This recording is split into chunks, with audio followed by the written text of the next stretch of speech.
Hey guys, it's Tim, the Lockpicking Patrolman, and we're back for the next episode of Picking the American 1100 series.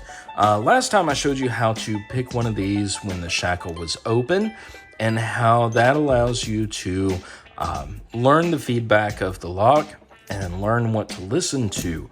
Also, this video we're going to keep it mounted in a vise just for the benefit of learning how to pick it with the shackle closed. You can see I have the key attached here. Shackle is locked up. Again, the idea is going to be the same. However, you're going to have a little bit of counter tension, spring tension on the plug because the shackle is locked and it keeps that actuator spring engaged. So we're going to go back with our top of the keyway tension using the long end, and we're just going to lay it in there, and I'm basically just pushing enough on here to keep it from falling out. We're going to take our pick, which in this case has been a Southward Max. I believe this is the number 6 hook. Unfortunately, Southward does not manufacture the Max picks with these long handles on it anymore. I love these long handles. They are longer than, say, the Tron. Not by much, but I do have a piece of shrink coating over this. And just to give you an idea, this is a Southern Specialties pick, which has the Peterson length, as I call it, handle, and you can see the difference. I really like these solid handles because you get better feedback and you can grip it better in your hand. So anyway, I'm not a Southward paid endorser. I've never received any money to Southward. Southward has received good number of dollars of my money. But anyway, just a tip. Anyway, so we're going to put our tensioner in here, turn it just enough. We're going to take the tip of our pick. Okay, there we can see we can rotate it back. We're going to give just enough more pressure to where we can't rotate it freely. We're going to feel and make sure that your tensioner is seated in there, pretty well. You don't want it just barely hanging out. We're going to feel along the edge of our tensioner to pin 1, and I just got a click out of 1. Nothing more on 1. And I'm maintaining the same tension, just so that I don't overset anything. 2 feels solid, meaning it doesn't feel like it wants to give, but that it is not dropped all the way down in the keyway. 3 is also binding. And see, I flex just a little bit. That's another little trick that you can use when picking these locks. You can flex it just a bit. If you're on a pin that you think maybe wants to be picked. Okay, there are 2. I hit 2 again. I'm not getting any more feedback out of 2, but I got 1 click out of 2, 1 click out of 3. I'm back on 3. Got another click out of 3, and another one. Now I'm on 4, 3 clicks, and my rule of thumb is don't go any more than 3 clicks on the same pin in one pass. Okay, now as I was pulling back out, I felt one of the pins give me a click. It was either 2 or 3, but I'm going back in on 1. And I just heard something click, but it was a drop. So there, 1 is still solid. 2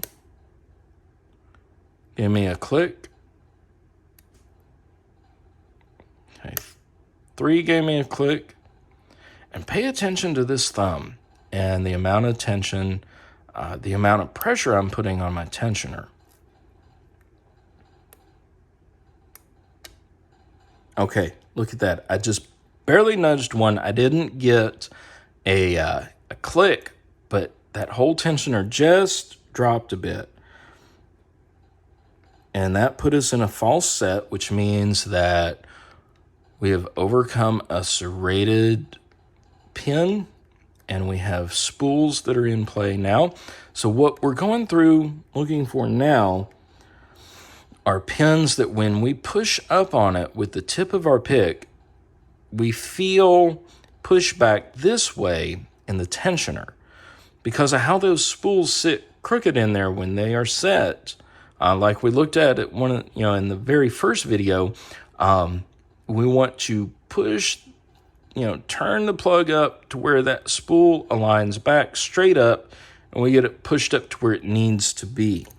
So let's keep on looking here. Okay, 1 feels set. 2 is maybe giving us something.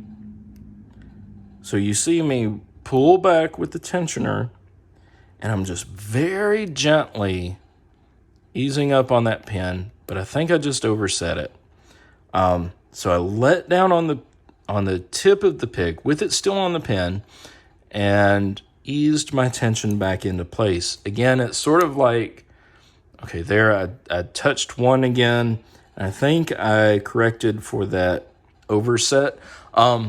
It's sort of like, imagine your tension as being the clutch, and imagine your pick as being the gas.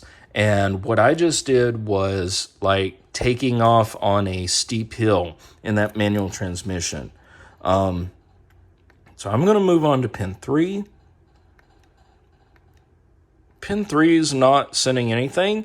And between times that I've got the tip of my pick on a pin and, I'm actually lifting it up, I want to increase the tension. That way I don't accidentally bump something up out of place. So when I get to the pin that I want to work on, I'm going to ease pressure out of that thumb. Meanwhile, lifting up gently with the tip of my pick. Okay, 3's not giving anything. 4's not. Okay, I just barely touched 5 and we got that click, and my tensioner dropped another little bit. And now when I push on number 5, I can feel everything rotate back.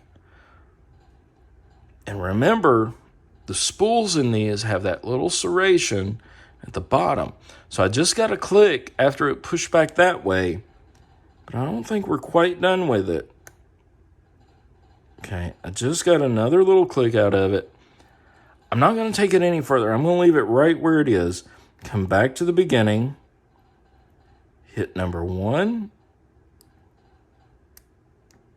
Okay, I hit number 1 and I drop back into the false set. It's a little bit deeper.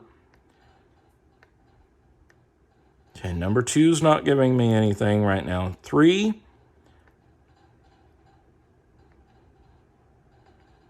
And notice how I'm working the tensioner here in conjunction with lifting up, just to see if I can feel that counter rotation, because with these pins, it's not going to be as pronounced as if you were picking, say, an Abus or a Lockwood with spools. Okay, I just moved to 4, touched 4, and I dropped a little bit deeper, but now I can feel rotation. In other words, push back this way when I lift up on number 4.